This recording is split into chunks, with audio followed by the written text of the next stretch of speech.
dari kepolisian ini. Pak Wahyu, ini kita diskusi dengan politik anggaran kita dan kemarin juga sudah kita angkat. Kalau saya cek itu di Polres-Polres sampai ke Polsek-Polsek, itu basis anggaran kita itu berdasarkan quantity case gitu, kalau kita ngomongin pidana umum.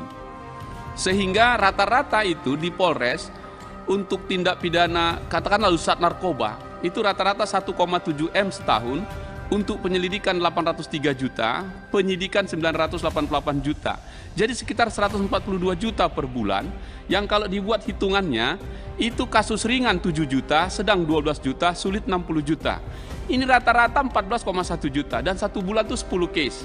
Nah masalahnya adalah, teman-teman penyidik ini ambil yang ringan-ringan saja, sehingga penuh itu tahanan kita yang di Polres-Polres itu. Akibatnya juga biaya makan untuk masa di rutan, masa penyelidikan atau penyidikan menjadi membengkak sampai lebih dari 100%. Nah anggaran kita kan jadi bengkak ini. Begitu juga dengan tindak pidana umum, basisnya pun begitu. Targetnya pada kasus, rata-rata itu 7,6 juta per kasus, kasus ringan 48 kasus, sedang 58 kasus, sulit 5 kasus. Kira-kira begitu. Saya kira memang ini yang kita pakai selama ini politik anggarannya supaya bisa ngitung berapa budgetnya. Tapi begitu pelaksanaan di lapangan agak jadi menyimpang ini. Juga untuk polsek-polsek yang boleh menyidik. Itu kan dikasih anggarannya sekitar 7,6 juta per polsek-polsek tadi itu yang memang boleh menyidik. Nah poin saya adalah, karena ini soalnya menjadi kasusnya berbasiskan pada quantity, teman-teman penyidik mengejar itu. Begitu satu bulan targetnya 10 kasus nggak tercapai, dia cari yang kecil-kecil itu. Sehingga dipenuhi semua itu. Udah, yang penting sudah terpenuhi. Nanti kualitas case-nya menjadi kurang pas. Padahal nanti kalau kita lihat nanti di ujung, kasus-kasus pidana ringan, itu akhirnya di lapas yang penuh. Anggaran kita lagi yang menjadi membengkak. Usul saya pimpinan kepada kepolisian, bagaimana kalau itu dievaluasi lagi untuk 2023. Yang kedua, terakhir ini pimpinan. Kemarin sudah kita sampaikan soal Babin Kamtipnas itu.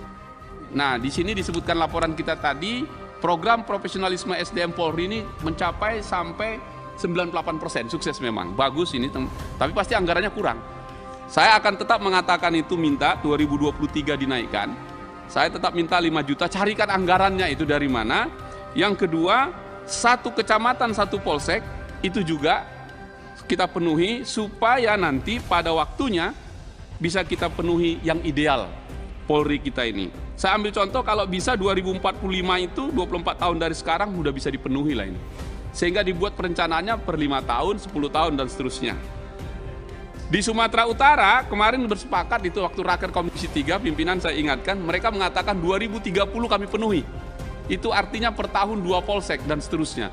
Nah saya kira itu tadi yang disampaikan pimpinan, baik yang masih di desa-desa maupun yang perbatasan-perbatasan tadi. Saya kira itu dari fraksi Partai Demokrat, kami mohon perhatiannya supaya anggaran kita 2023 makin baik untuk pelayanan baik di tingkat kepolisian maupun di Mahkamah Agung. Saya kira itu saja pimpinan, terima kasih. Dari Pak Hinca terkait dengan